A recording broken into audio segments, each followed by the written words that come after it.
બેસો બેસો બેસો.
ઓમ.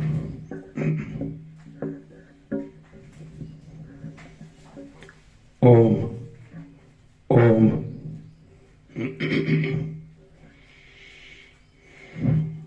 પરમ ચિદાકાશ,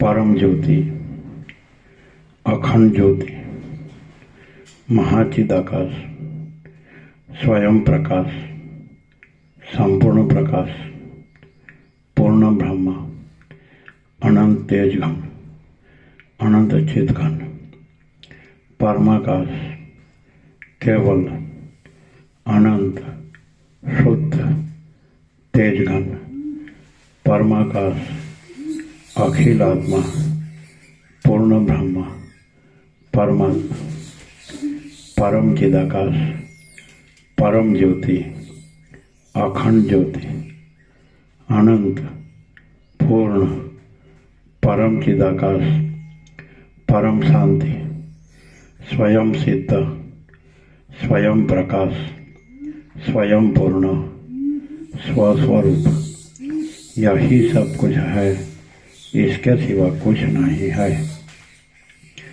शून्यभास, अनंत कोटि, महाकल्पो है ही नहीं।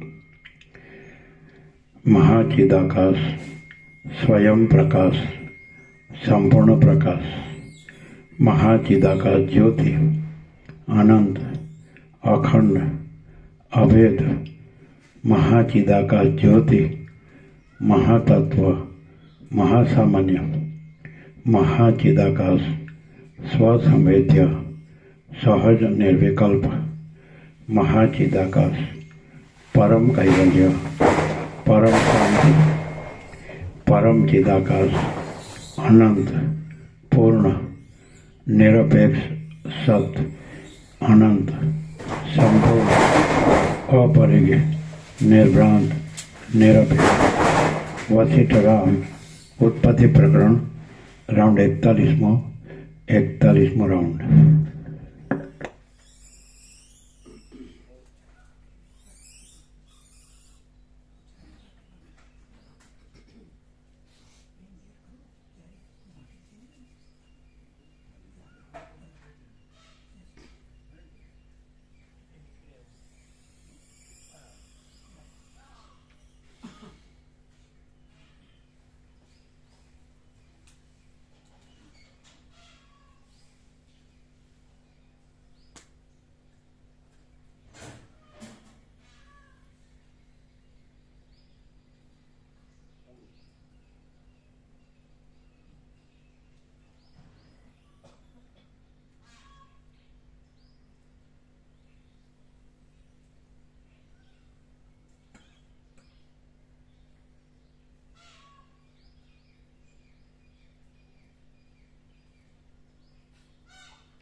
આદ્ય પરબ્રહ્મ સદગુરુ દેવ કી જય.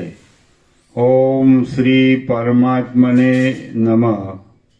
સદગ્રંથોમાં શિરોમણી શ્રી યોગવાસિષ્ઠ મહારામાયણ ઉત્પત્તિ પ્રકરણ સર્ગ 86મો હિન્દુ બ્રાહ્મણની કથા પેજ નંબર 327 પેજ નંબર 327 સર્ગ 86મો હિન્દુ બ્રાહ્મણની કથા. આ 87મા સર્ગમાં હિન્દુ નામના બ્રાહ્મણે આ 86મા સર્ગમાં હિન્દુ નામના બ્રાહ્મણે સ્ત્રી સહિત તપ કર્યું. તેથી મહાદેવજીએ પ્રસન્ન થઈ 10 પુત્ર આપ્યા. તેમાંથી મોટા પુત્રના ઉપદેશથી તે 10 ભાઈઓની બ્રહ્માની અહમ ભાવના થઈ. એટલી કથા આવશે. સૂર્ય દેવતા બોલ્યા, હે મહાદેવ, કલ્પના અંતે તમારો દિવસ અસ્ત થયો ત્યારે જંબુદ્વીપના એક ખૂણામાં કૈલાસ પર્વતની તળેટીમાં સુવર્ણ જટા નામના એક દેશમાં મરીચી વગેરે તમારા પુત્રોએ પ્રજાના નિવાસ માટે સુખકારી અને સુશોભિત એવા મંડળની કલ્પના કરી. તે દેશમાં અતિ ધર્માત્મા, બ્રહ્મને જાણનાર, શાંત અંતઃકરણવાળો તથા કશ્યપ કુળમાં ઉત્પન્ન થયેલ ઇન્દુ નામનો એક બ્રાહ્મણ હતો. તે બ્રાહ્મણ નિત્ય પોતાના દેશમાં રહેતો હતો અને તેને પોતાની ભાર્યા ઉપર પ્રાણ સમાન પ્રેમ હતો. પણ જેમ મરુદેશમાં ખડ થતું નથી તેમ તે સ્ત્રીથી તે બ્રાહ્મણને પુત્ર થયો નહીં. આથી ફળ વિનાની તે સ્ત્રી પણ શોભતી નહોતી. તે સ્ત્રીનું અંગ સમાન હતું, તેનો વર્ણ ગૌર હતો અને પોતે શુદ્ધ હતી તો પણ શરની લતારી પેઠે તે ફળ વિનાની હતી. ત્યાર પછી પુત્રના દુઃખથી ખેદ પામી તે બંને સ્ત્રી પુરુષ કૈલાસ પર્વત ઉપર જઈ તપ કરવા માંડ્યું. વનમાં ઉગેલા જાણે વૃક્ષ હોય તેવી રીતે ભૂતથી વીંટાયેલી કૈલાસ પર્વતની તે શૂન્ય કુંજમાં તે બંને સ્ત્રી પુરુષ ઊભા રહ્યા. દિવસના છેલ્લા ભાગમાં એક ચાગડું પાણી પીને તેમણે ઝાડની પૂઠે ઊભા રહી ઘોર તપ કરવા માંડ્યું. તે બંને એ પ્રમાણે ત્રેતાયુગ તથા દ્વાપર યુગ એ 2 યુગ ગયા ત્યાં સુધી વૃક્ષના જેવી વૃત્તિનો આશ્રય કરીને હાલ્યા ચાલ્યા વિના ઊભા રહ્યા. પછી દિવસના તાપથી તપી રહેલા કુમુદો ઉપર જેમ ચંદ્ર પ્રસન્ન થાય તેમ ચંદ્રકલાને ધારણ કરનાર તે મહાદેવ એ પતિ પત્ની ઉપર પ્રસન્ન થયા. જેમ વસંત ઋતુ લતા અને વૃક્ષથી ભરેલા બાગમાં આવે જેમ વસંત ઋતુ લતા અને વૃક્ષથી ભરેલા બાગમાં આવે તેમ તે દેવેશ એ પતિ પત્ની જ્યાં જપ કરતા હતા ત્યાં આવ્યા.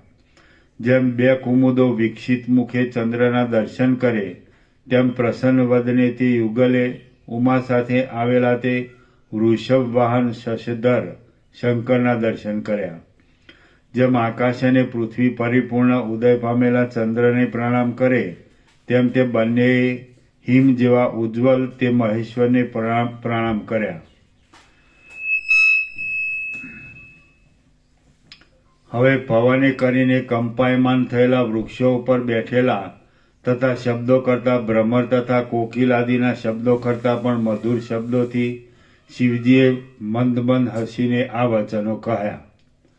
મહાદેવ બોલ્યા, હે વિપ્ર, હું તમારા ઉપર પ્રસન્ન થયો છું, માટે તમે ઈચ્છામાં આવે તેવું વરદાન માગો. મધુમાસના રસથી જેમ વૃક્ષને હર્ષ થાય તેમ હર્ષ પામો. હિન્દુ બ્રાહ્મણ બોલ્યો, હે ભગવાન, મને કલ્યાણ, ગુણ તથા આચારથી શોભતા એવા મહાબુદ્ધિમાન 10 પુત્ર થાઓ. એટલે હે દેવદેવેશ, પુત્રના લાભથી મને શોક રહે નહીં. સૂર્ય દેવતા બોલ્યા, પછી તરંગોરૂપી મહાન શરીરવાળો સમુદ્ર જેમ શબ્દ કરીને શાંત થાય તેમ તે મહેશ્વર તથાસ્તુ કહીને આકાશમાં અંતર્ધાન થઈ ગયા. આમ જ્યારે ઉમા મહેશ્વર આકાશમાં ગયા ત્યારે શિવજી પાસેથી વરદાન પામેલા તે દેવસમા પતિ પત્ની સંતુષ્ટ થઈને પોતાના ઘેર ગયા. હવે ત્યાં ઘેર એ બ્રાહ્મણી ગર્ભવતી થઈ. જળથી જેમ મેઘલેખા શોભે તેમ પૂર્ણ ઉદરવાળી તે શ્યામા શોભવા લાગી. પછી જેમ પૃથ્વીમાંથી નવા અંકુરનો જન્મ થાય તેમ યોગ્ય કાળે તેને પડવાના ચંદ્ર જેવા 10 કોમળ પુત્રોનો જન્મ થયો. વર્ષા ઋતુથી જેમ નવા મેઘની વૃદ્ધિ થાય તેમ જાત કર્મ વગેરે બ્રહ્મ સંસ્કાર પામેલા તે મહાબળવાન બ્રાહ્મણ પુત્રો વૃદ્ધિ પામવા લાગ્યા. 7 વર્ષની અવસ્થા થઈ તેટલામાં તો તેમણે શાસ્ત્રાભ્યાસ કરી લીધો. પોતાના તેજથી આકાશમાં નિર્મળ ગ્રહ શોભે તેમ તેઓ શોભવા લાગ્યા. કેટલાક કાળ પછી તેમના માતા પિતાનું શરીર પડી ગયું અને તેમને વિદેહ મુક્તિ થઈ. આ પ્રમાણે માતા પિતાના વિરહથી ખેદ પામેલા તે 10 ભાઈઓ પોતાના ઘરનો ત્યાગ કરી કૈલાસ પર્વતના શિખર ઉપર ગયા અને ઉદ્વેગથી વિચાર કરવા લાગ્યા. હે ભાઈ, આ જગતમાં પરમ કલ્યાણ શું છે, પરમ ઉચિત શું છે, તથા જેથી દુઃખ ન થાય તેવું શું છે, મહત્વ શું છે, ઐશ્વર્ય શું છે, તથા મહાન વૈભવ શું છે. એક ઘર તથા એક ગામના રાજા કરતાં જાજા માણસનું ઐશ્વર્ય એ વધારે સારું છે. પણ જાજા માણસનો ઈશ્વર હોય તો પણ એક ખંડના રાજા પાસે કાંઈ ગણતરીમાં નથી અને આખા દેશના રાજાની પાસે એક ખંડના રાજાની સંપત્તિ પણ કોણ માત્ર છે. દેશના રાજા કરતાં પણ ચક્રવર્તી રાજા ઉત્તમ મનાય છે, પણ ઇન્દ્ર દેવતાની પાસે ચક્રવર્તી પણ હિસાબમાં નથી. ઇન્દ્રનું ઇન્દ્રપણું પણ બ્રહ્માના એક મુહૂર્તમાં લય થાય છે, તો કલ્પ સુધી પણ જેનો નાશ થતો નથી તેવું શું સુખરૂપ છે. આ પ્રમાણે સર્વ ભાઈઓ વિચાર કરે છે. તેવામાં મહામતી નામના તેમના મોટા ભાઈએ મૃગના ટોળામાંનો મોટો મૃગ કહે એવી રીતે આ પ્રમાણે કહ્યું. હે ભાઈઓ, સર્વ ઐશ્વર્યમય જેનો કલ્પ સુધી પણ નાશ નથી તેવું બ્રહ્મદેવપણું એ જ મને પ્રિય છે, બીજું પ્રિય નથી. તેના એવા વચન સાંભળીને તેના ભાઈઓએ સરસ કહીને તેના વચનનો સત્કાર કર્યો. તેઓ બોલ્યા, હે તાત, સર્વ દુઃખનો નાશ કરનારો, કમળના આસનવાળો અને જગત પૂજ્ય બ્રહ્મદેવપણું કેવી રીતે મળે? આમ બીજા ભાઈઓના વચન સાંભળીને મોટા ભાઈએ કહ્યું કે અત્યંત તેજવાળા તમે બધા હું કહું તે પ્રમાણે કરો. જ્યાં સુધી બ્રહ્મદેવપણું મળે ત્યાં સુધી હું કમળના આસન ઉપર બેસનાર બ્રહ્મા છું અને તેજે કરી જગત ઉત્પન્ન કરું છું તથા સંહાર કરું છું. એ પ્રમાણે તમે બધા ધ્યાન કરો. એના નીચે ટાંચ છે. ભ્રમર કીટક ન્યાયથી જે જેનું ધ્યાન કરે તેને તેવી પદવી મળે એવો શાસ્ત્રનો લેખ છે. ભ્રમરી મટોળાના દર કરે છે અને બીજા ઝીણા કીડાને પકડી કરડીને પોતાના દરમાં મૂકી ભ્રમરી ઉડી જાય છે. ત્યાર પછી ભ્રમરી આવી વળી પણ કરડશે એવી તેને બીક રહે છે. તેથી ભ્રમરીમાં તેનું ધ્યાન રહે છે એટલે તે કીડો ભ્રમરી રૂપે થઈ જાય છે. તેને ભ્રમર કીટક ન્યાય કહે છે. એ પ્રમાણે તમે બધા ધ્યાન કરો. મોટાભાઈના એવા વચન સાંભળી તેના વચનને માન્ય કરી મોટાભાઈ સહિત તે 10 ભાઈઓએ બ્રહ્મદેવપણું મેળવવાની ઈચ્છાથી ધ્યાન ધર્યું.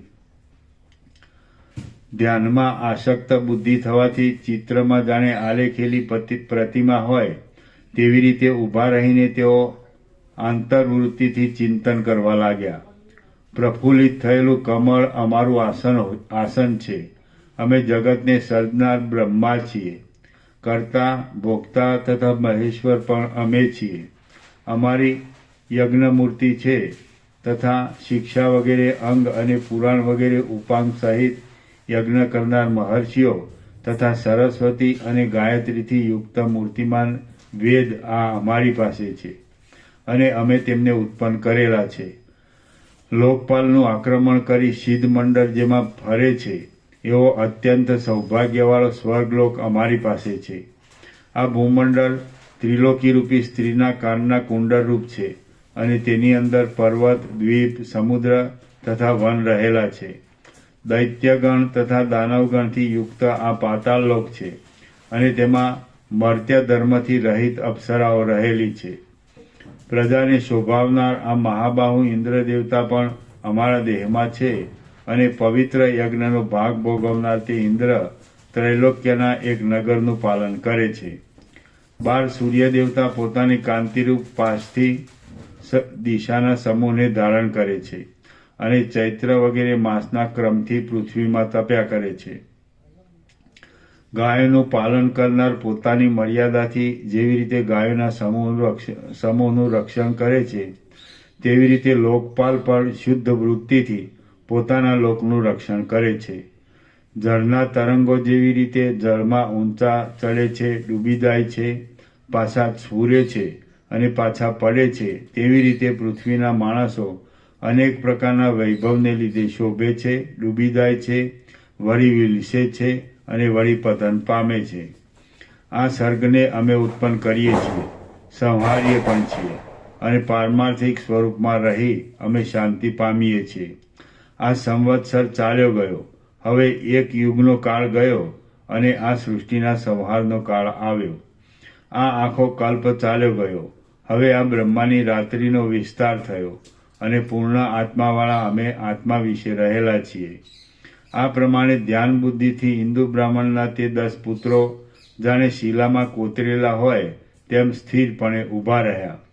એ પ્રમાણે દર્ભના આસનો પર બેઠેલા તે 10 ભાઈઓની બ્રહ્માકાર વૃત્તિ થઈ ગઈ.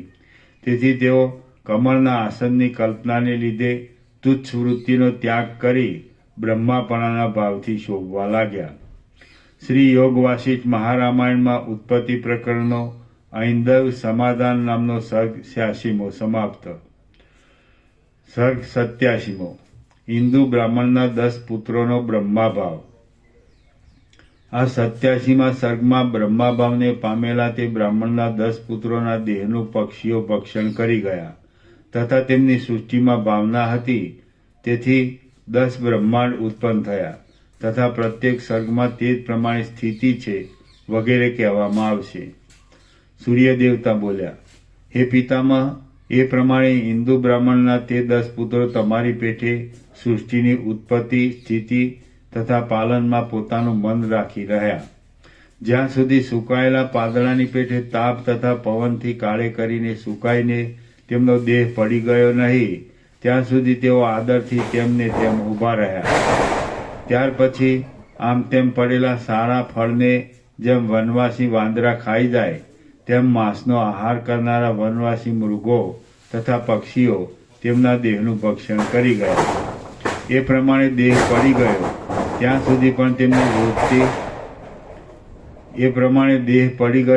સુધી પણ તેમની વૃત્તિ બહારના પદાર્થમાં ન આવી, પણ તે જ પ્રમાણે બ્રહ્માના ભાવમાં સ્થિર રહી અને 4 યુગના અંતે કલ્પનો ક્ષય થયો ત્યાં સુધી તેઓ ઊભા રહ્યા. હે વિભુ, પ્રલય સમયે જ્યારે કલ્પનો ક્ષય થવા લાગ્યો, 12 સૂર્ય વધારે તપમાં માંડ્યા, કઠિન શબ્દ કરતા મેઘ વરસવા માંડ્યા, કલ્પનો તીવ્ર વાયુ વાવા માંડ્યો અને 91માં પ્રાણી માત્રનો ક્ષય થયો, ત્યારે તમે રાત્રિ સમયે સર્વનો સંહાર કરીને યોગ નિદ્રામાં શયન કર્યું. ત્યાં સુધી તે હિન્દુ બ્રાહ્મણના 10 પુત્રો બ્રહ્માપણાની ભાવનાથી તેમને તેમ ઊભા રહ્યા. રાત્રિના અંતે જાગ્રત થઈને તેમને આજે સૃષ્ટિ કરવાની ઈચ્છા થઈ છે. રાત્રિના અંતે જાગ્રત થઈને તમને આજે સૃષ્ટિ કરવાની ઈચ્છા થઈ છે, પણ તે બ્રાહ્મણો તો બ્રહ્માભાવની ઉચ્ચ ભાવનામાં તેમના તેમ રહ્યા છે. હે બ્રહ્મદેવ, તેમાં 10 બ્રહ્મા છે તથા મનરૂપી આકાશમાં રહેલા તે જ આ 10 સંસાર છે. હે વિભુ, તે 10 બ્રહ્માંડના એક બ્રહ્માંડનો હું સૂર્ય છું અને કળા વડે કર્મમાં જોડાયેલો છું.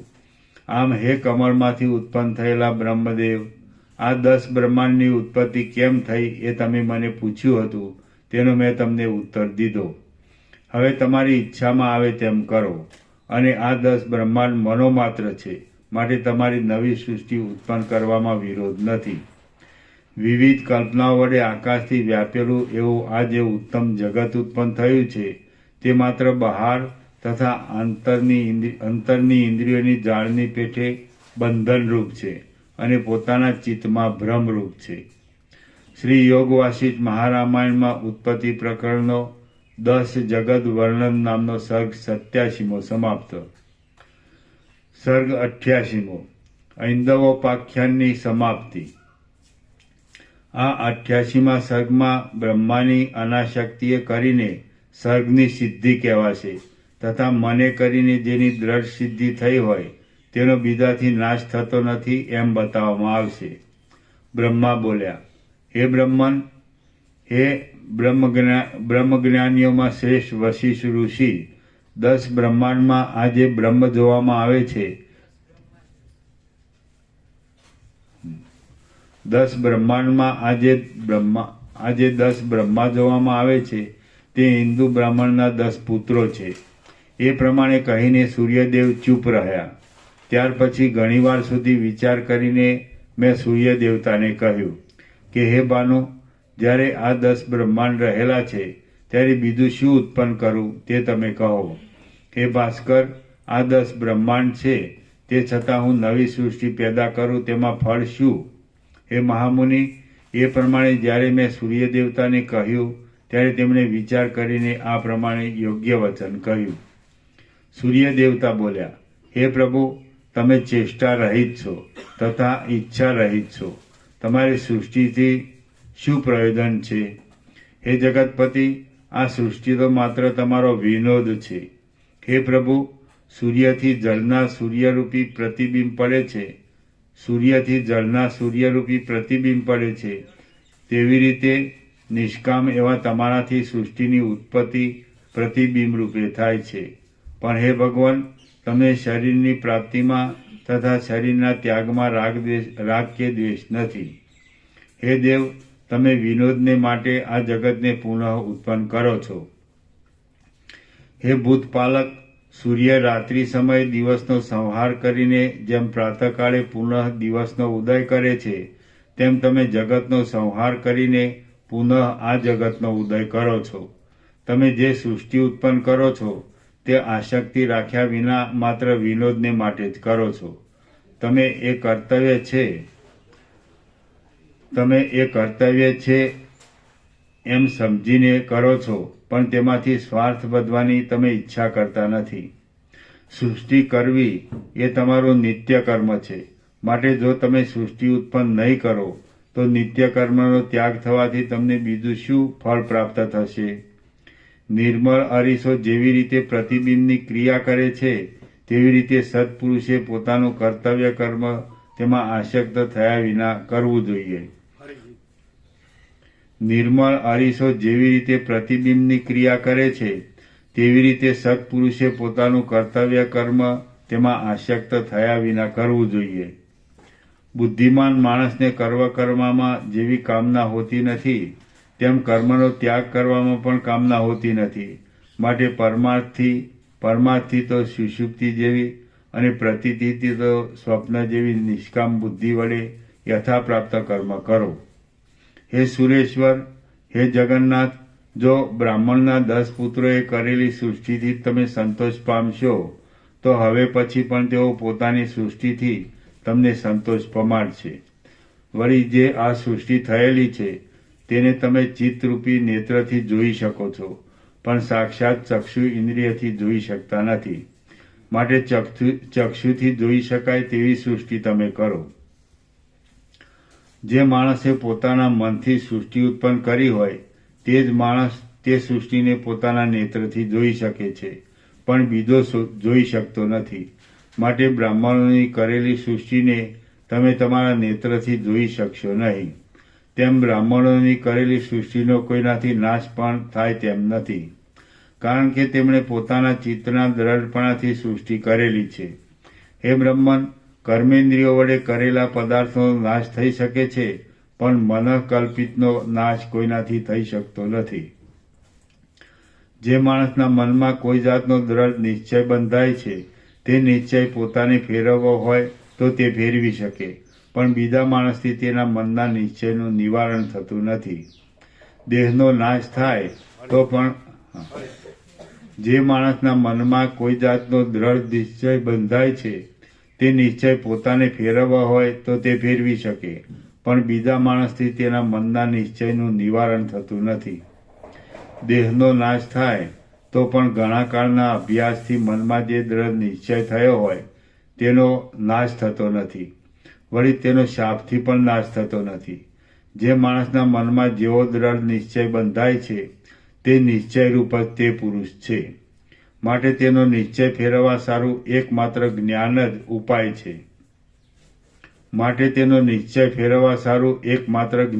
ઉપાય છે. પથ્થરમાંથી ફણગો ફૂટવા માટે જેમ તેની ઉપર પાણી રેડવું વ્યર્થ છે, તે પ્રમાણે તે સિવાયના બીજા ઉપાયો પણ વ્યર્થ છે.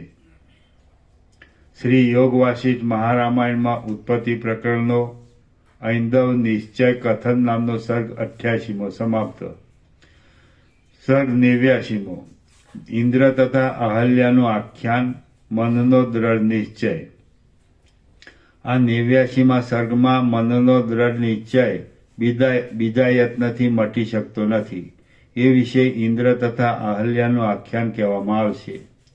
સૂર્ય દેવતા બોલ્યા, મન જ જગતનો કર્તા છે અને મન જ પરમ પુરુષ હિરણ્યગર્ભ છે. લોકમાં મનથી જે કર્યું હોય તે જ કર્યું ગણાય છે, પણ શરીરનું કરેલું એ કર્યું ગણાતું નથી. હિન્દુ બ્રાહ્મણના 10 પુત્રો સામાન્ય બ્રાહ્મણો હતા. તેઓ મનની ભાવનાથી બ્રહ્માની પદવીને પામ્યા. જુઓ એ મનની શક્તિ. મનથી ભાવના પામેલા દેહપણાને પામે છે, પણ દેહની ભાવનાથી તે જોડાયો નથી. તેથી જન્મ મરણ વગેરે દેહના ધર્મ તેને બાદ કરતા નથી. બાહ્ય દ્રષ્ટિવાળા માણસને સુખ દુઃખ વગેરે થાય છે, પણ અંતર્મુખ વૃત્તિવાળા યોગીને પ્રિય અપ્રિય તથા સુખ દુઃખ આવતું નથી. માટે મન એ જ આ જગતરૂપી વિવિધ વિભ્રમનું મુખ્ય કારણ છે. તેમાં ઇન્દ્રનું અહલ્યા સાથેનું વૃત્તાંત આ સ્થળે દ્રષ્ટાંતરૂપ છે. બ્રહ્મા બોલ્યા, હે ભગવાન, હે અંધકારનો નાશ કરનાર સૂર્ય દેવતા, અહલ્યા તથા ઇન્દ્ર કોણ હતા તેમનું વૃત્તાંત કહો, એટલે તેનું શ્રવણ કરવાથી પવિત્ર જ્ઞાન થાય. સૂર્ય દેવતા બોલ્યા, હે દેવ, પૂર્વકાળમાં મગધ દેશમાં પુરાણકાળના ઇન્દ્રદુમ્ન રાજાના જેવો પરાક્રમી એક બીજો ઇન્દ્રદુમ્ન નામનો રાજા હતો. જેમ ચંદ્રમાને રોહિણી નામની સ્ત્રી છે, તેમ તે ઇન્દ્રદુમ્ન રાજાને અહલ્યા નામની સ્ત્રી હતી. તેનું મુખ ચંદ્રબિંબ જેવું હતું અને નેત્ર કમળ જેવા હતા. તે રાજાના ગામમાં ઇન્દ્ર નામનો એક બ્રાહ્મણ રહેતો હતો. તે ઘણો બુદ્ધિમાન હતો, પણ વ્યભિચારી હતો. એક સમયે રાજરાણી અહલ્યાએ કથા પ્રસંગમાં એવી વાત સાંભળી કે ગૌતમ ઋષિને અહલ્યા નામની સ્ત્રી હતી અને તેને ઇન્દ્ર દેવતાની સાથે પ્રેમ હતો. આ વાત સાંભળી તે રાજાની સ્ત્રીને પણ ઇન્દ્રના ઉપર અનુરાગ ઉત્પન્ન થયો. તેણે વિચાર કર્યો કે હું પણ અહલ્યા છું, માટે ઇન્દ્ર મારી પાસે આસક્ત થઈને કેમ ન આવે. આવા વિચારથી કપાઈ ગયેલી લતા વનમાં જેમ સુકાય છે, તેમ તે અહલ્યા કેળના પાંદડાની પથારીમાં પણ ઇન્દ્ર ઉપરના પ્રેમને લીધે કામજવરથી તપવા લાગી. ગ્રીષ્મ ઋતુના તાપથી તપી ગયેલી પૃથ્વી ઉપર તરફડતી માછલીની પેઠે તેને તે રાજાની સમગ્ર સંપત્તિમાં પણ ખેદ થવા લાગ્યો. આ ઇન્દ્ર છે એવી રીતે તે પ્રલાપ કરવા લાગી અને પરવશપણાથી તેને લજ્જાનો પણ ત્યાગ કર્યો. આ પ્રમાણે તેનું દુઃખ દેખી સ્નેહથી તેની સખીએ તેને કહ્યું કે હે પ્રિય, હું ઇન્દ્રને તારી પાસે તેડી લાવીશ. સખીના એવા વચનો સાંભળીને તેના નેત્રો પ્રફુલ્લિત થયા અને કરમાઈ ગયેલ કમલીની જેમ પ્રફુલ્લિત થયેલી કમલિનીના પગમાં પડે તેમ સખીના પગમાં પડી. ત્યાર પછી દિવસ અસ્ત થયો અને રાત્રિ પડી. ત્યારે તે સખી પ્રથમ કહેલા ઇન્દ્ર નામના બ્રાહ્મણના ઘરે ગઈ. તે તેની યુક્તિથી સમજાવીને રાત્રિએ ઉતાવળથી અહલ્યાની પાસે તેડી લાવી. પછી ચંદન તથા પુષ્પના લેપવાળા તે ઇન્દ્ર બ્રાહ્મણ સાથે રાજાની રાણી અહલ્યાએ પોતાના ગુપ્ત મંદિરમાં રતિ સુખ ભોગવવા માંડ્યું. વસંત ઋતુ જેમ પોતાના રસથી વલ્લીને વશ કરે, તેમ હાર તથા બાજુબંધ વગેરે ઘરેણાથી શોભતા તે બ્રાહ્મણે સુરત ક્રીડાથી તે રાણીને વશ કરી લીધી. તે રાણી પણ તેમાં આસક્ત થવાથી આખું જગત બ્રાહ્મણમય દેખવા લાગી અને પોતાનો પતિ સમસ્ત ગુણથી યુક્ત હતો તો પણ તે તેનો અનાદર કરવા લાગી. ત્યાર પછી કેટલેક દિવસે રાણીના મુખરૂપી આકાશ ઉપર ચાંદની ઉપરથી રાજાએ જાણ્યું તે પછી કેટલેક દિવસે રાણીના મુખરૂપી આકાશ ઉપરની ચાંદની ઉપરથી રાજાએ જાણ્યું કે તેને ઇન્દ્ર બ્રાહ્મણ ઉપર સ્નેહ છે. સંપૂર્ણ ચંદ્રના ઉદયથી રાત્રિ વિકાસી કમળને આનંદ થાય તેવી રીતે ઇન્દ્ર બ્રાહ્મણના ધ્યાનથી તે રાણીનું મુખ કમળ શોભવા લાગ્યું.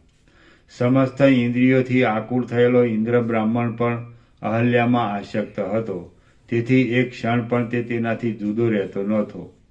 આ પ્રમાણે ગાઢ સ્નેહથી પ્રત્યક્ષ રીતે ચેષ્ટા કરનાર તે બંનેનું વૃત્તાંત રાજાએ સાંભળ્યું.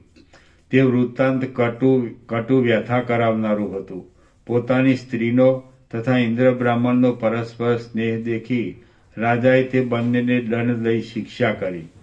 પ્રથમ રાજાએ તે બંનેને શીતળ કાળમાં શીતળ જળાશયમાં નાખ્યા છતાં તે બંને ત્યાં ખેદ ન પામ્યા અને આનંદ પામ્યા. પછી તે બંનેને જળાશયમાંથી બહાર કાઢી રાજાએ પૂછ્યું કે દુષ્ટ બુદ્ધિવાળા, તમે ખેદ પામો છો કે નહીં?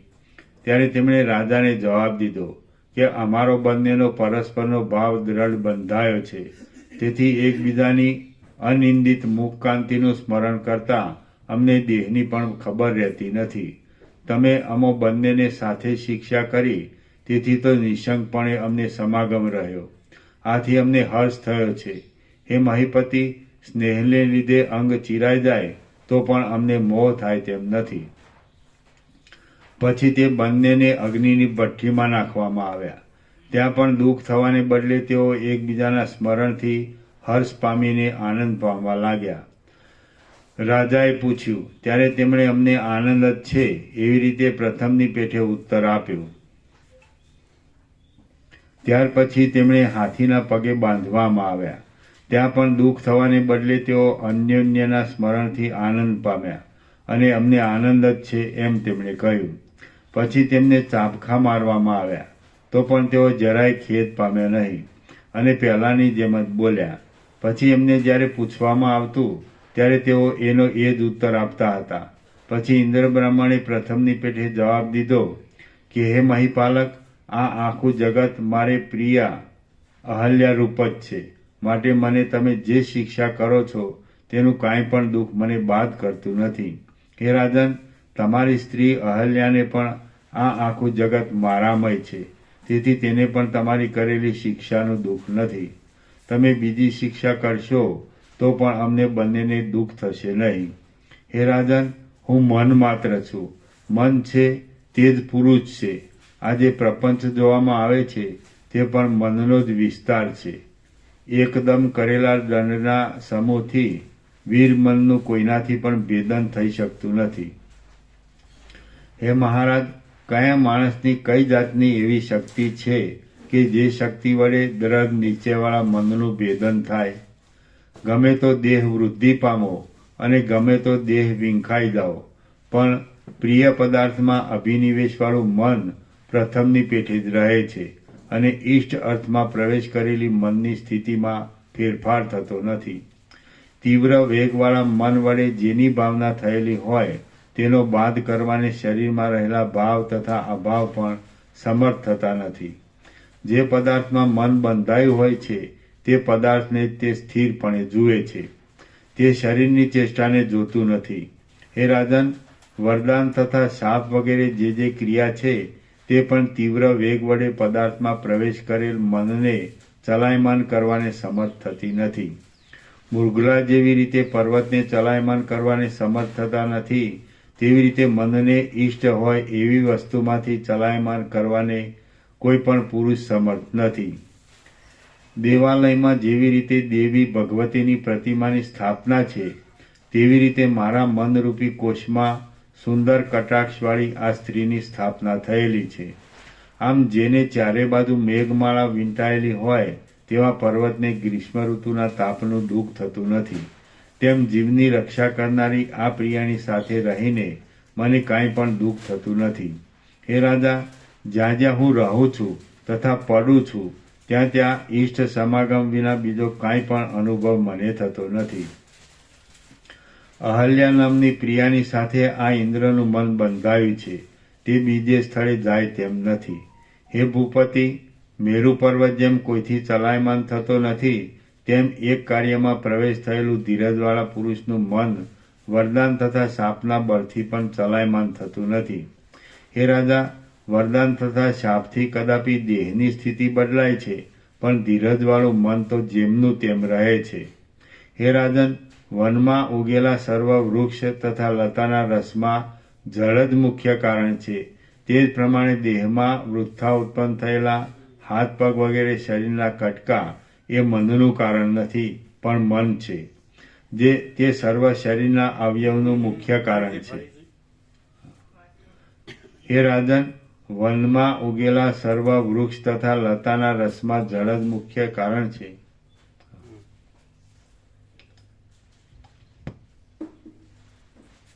વચ્ચે આવો, વચ્ચે પાછા આવો, પાછળ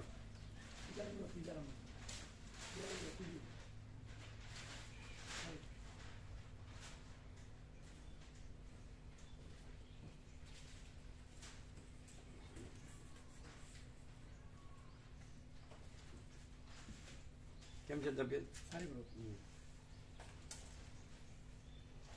ઊંચો લ્યો. વંચાય છે કોદર પ્રભુ? ધનજી પ્રભુ વંચાય?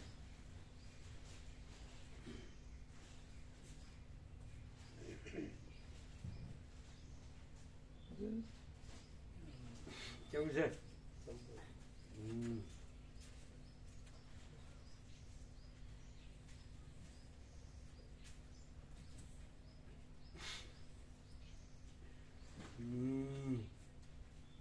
વંચાય છે કોદર પ્રભુ, ધનજી પ્રભુ?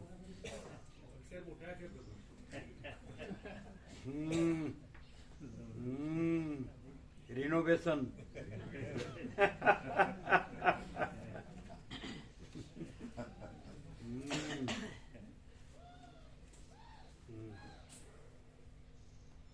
એક મિનિટ.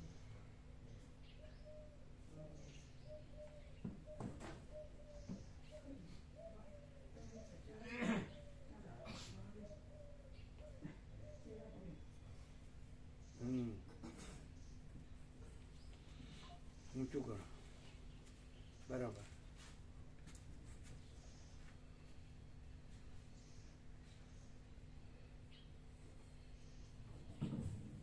વંચાય છે?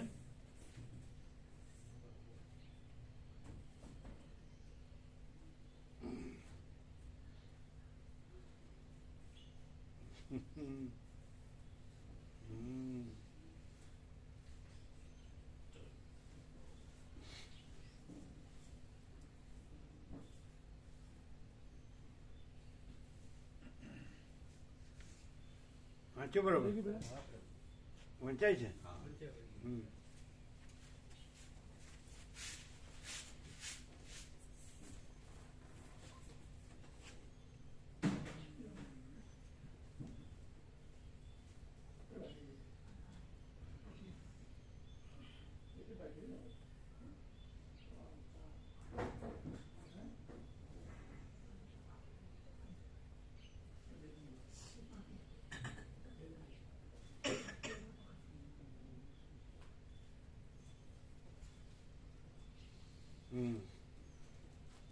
કેવું છે? કરો ઊંચું. બરાબર. વાંચવા દો શાંતિથી. કાકા પર થોડું ઊંચું કરો, તમારી સાઈડ. બસ બરાબર.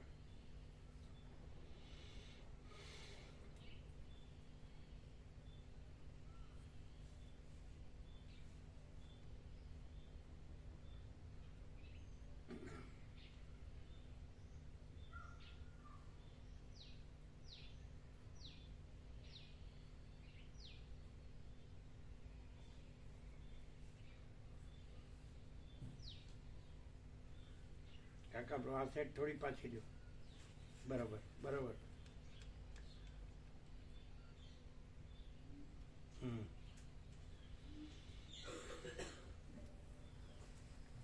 વાંચ્યું? વંચાય છે? વાંચ્યું આખું? વાંચ્યું? વાંચ્યું ને? ધનજી પ્રભુ, ખોદર પ્રભુ, બાબા પ્રભુ, એકદમ પ્રભુ આ હમ. હમ. હમ.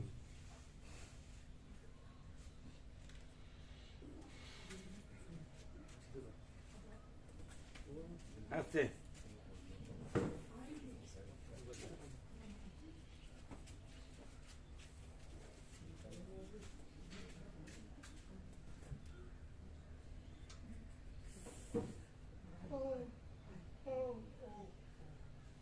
કેવું છે?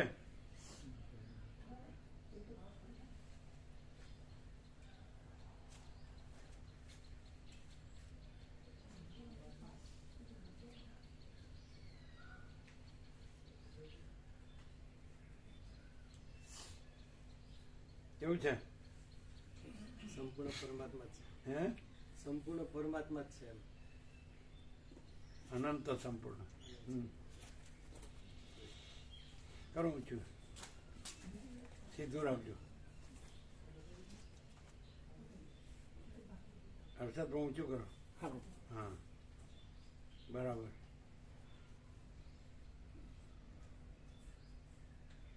થોડું આ બાજુ બે જણા આમ આમ વચ્ચે બસ કરો ઊંચું. બરાબર. આનંદ પ્રભુ થોડું ઊંચું. બરાબર.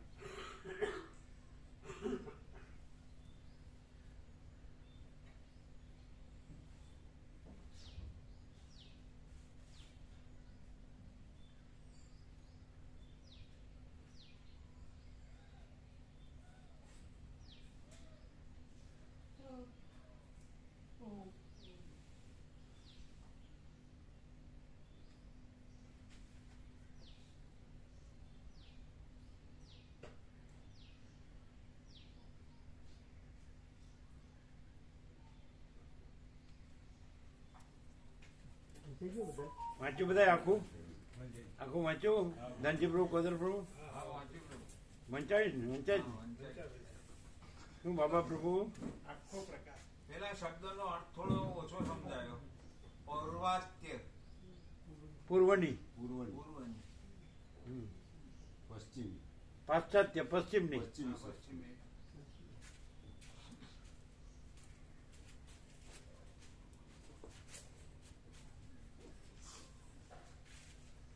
અક્ષરો થોડા નાના છે પણ વંચાશે તો ખરા.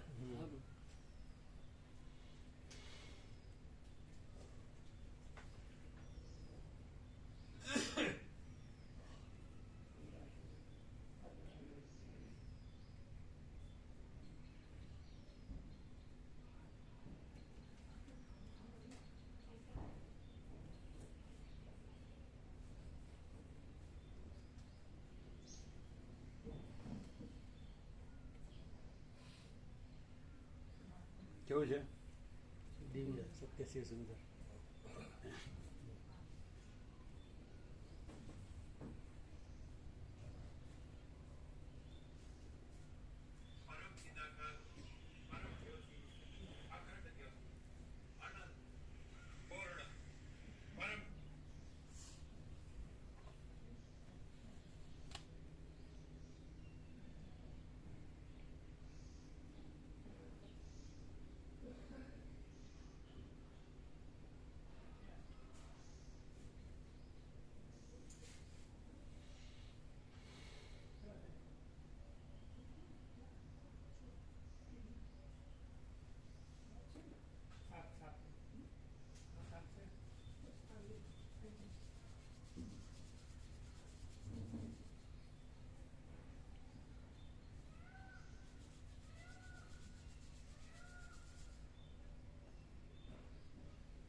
કરો ઊંચું, સરખું રાખજો, ઊંચું કરો.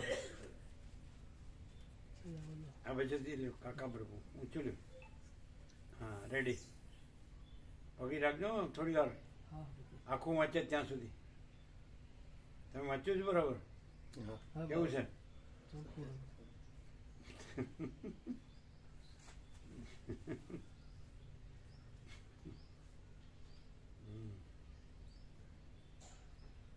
પકડી રાખજો. ભલે શાંતિથી વાંચે બધા. વંચાય છે બાબા પ્રભુ? ઓદર પ્રભુ, ધનજી પ્રભુ વંચાય છે? અક્ષર થોડા નાના છે પણ વંચાય એવા ચોખ્ખા છે.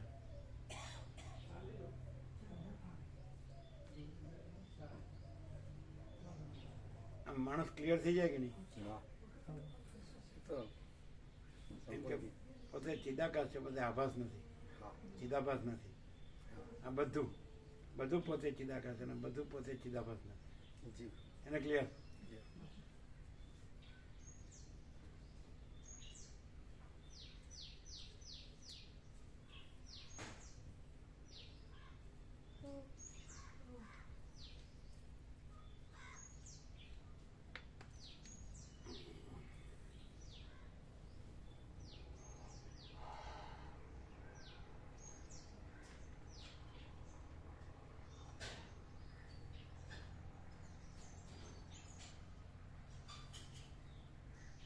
આનંદ પ્રભુ થોડું ઊંચું કરો, બસ. એક્ઝેક્ટ. થોડો પાછા રહ્યો આનંદ પ્રભુ, બરાબર.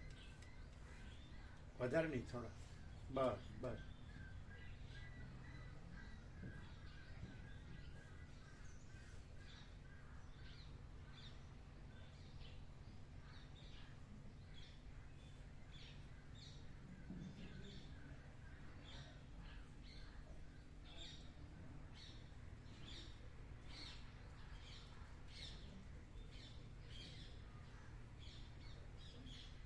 સંપૂર્ણ પ્રકાશ.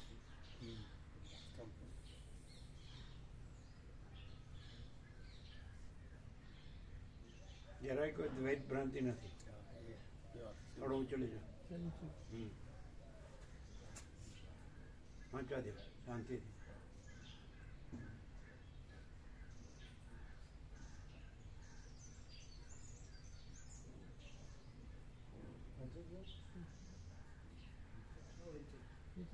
વંચાઈ જાય તો કહેજો. આખું વાંચજો છેક નીચે સુધી. વંચાઈ ગયું?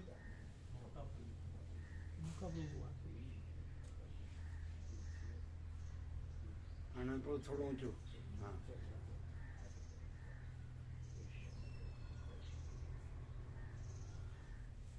બાબા પ્રભુ વાંચ્યું? ઓદર પ્રભુ, ધનજી પ્રભુ આખું વાંચ્યું? તમે બરાબર છે? કેવું છે? 100% સત્ય પ્રભુ, 100% સત્ય.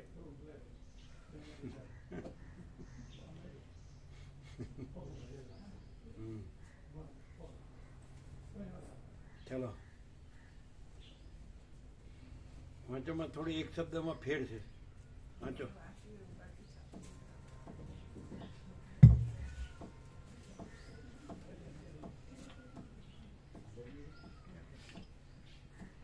બળદેવ પ્રભુ વાંચ્યું બરોબર? બળદેવ પ્રભુ? અચ્છા, હા. કેમ નથી રાખતા ચશ્મા? ચાલો. હે રાજા, વરદાન તથા શાપથી કદાપી દેહની સ્થિતિ બદલાય છે, પણ ધીરજવાળું મન તો જેમનું તેમ રહે છે.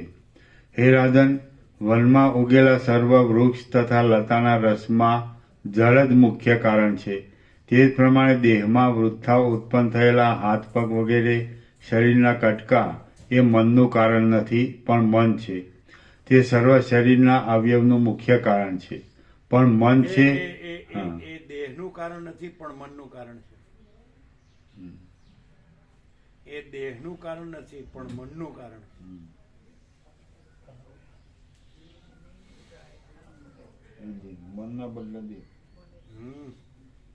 બે વખત મન આવ્યું ને.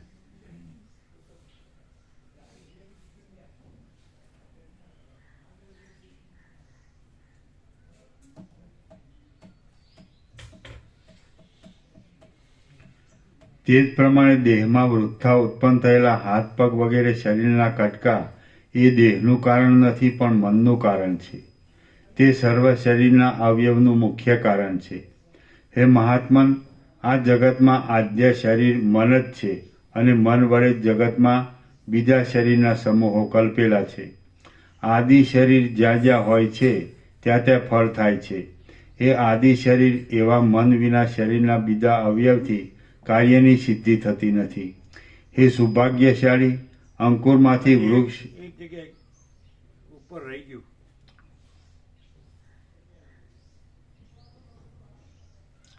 હે રાજા, વરદાન થતા શાપથી કદાપી દેહની સ્થિતિ બદલાય છે, પણ ધીરજવાળું મન તો જેમનું તેમ રહે છે. હે રાજન, વનમાં ઉગેલા સર્વ વૃક્ષ તથા લતાના રસમાં જળ જ મુખ્ય કારણ છે. તે જ પ્રમાણે દેહમાં વૃથા ઉત્પન્ન થયેલા હાથ પગ વગેરે શરીરના કટકા એ દેહનું કારણ નથી પણ મનનું કારણ છે. તે સર્વ શરીરના અવયવનું મુખ્ય કારણ છે. હે મહાત્મન, પેલા તમે દેહનું કારણ છે એવું વાંચ્યું હતું. હા, પહેલી વખત વાંચ્યું ને ત્યારે દેહનું કારણ છે એવું વાંચ્યું હતું. તો કોણે સાંભળ્યું હતું? અમે સાંભળ્યું હતું. પણ હવે મનનું કારણ વાંચે છે. એટલે જે છાપેલું શું છે? મનનું કારણ નથી. મનનું કારણ નથી પણ મન છે. ના, એ નહીં. દેહનું કારણ છે એવું તમે વાંચ્યું હતું. એવું નહીં. પણ મનનું, ત્યાં મનનું કારણ છે એવું છે ને, તો તમારે વાંચવામાં ફેર પડ્યો. તમે સાંભળ્યું હતું? અમે સાંભળ્યું હતું. દેહનું કારણ છે એવું વાંચ્યું હતું. એ તો સુધારેલું નતું એટલે તો પ્રભુ એ છે. તે જ પ્રમાણે દેહમાં વૃથા એટલે આપણે ઉત્પન્ન છે ને, થયેલા એટલે અંદર સુધારેલું ન હોય ને, એટલે આપણે સુધારવાનું નહીં. ના.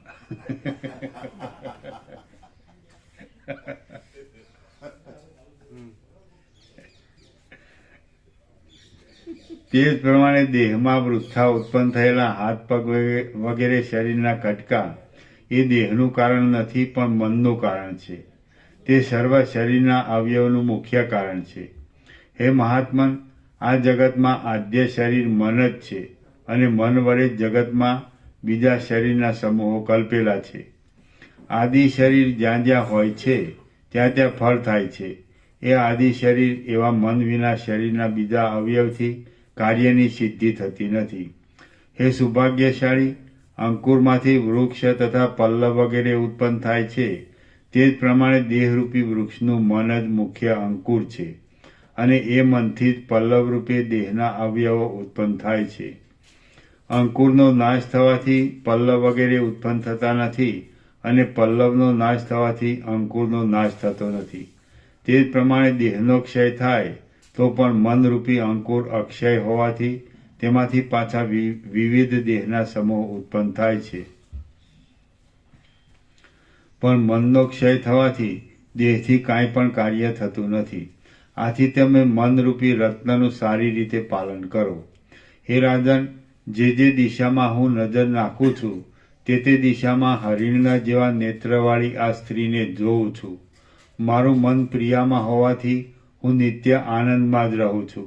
તમારા નગરના માણસો તથા કારભારીના માણસો મને જે દુઃખ આપે છે તે દુઃખ હું થોડી કે ઘણી વાર પણ દેખતો નથી.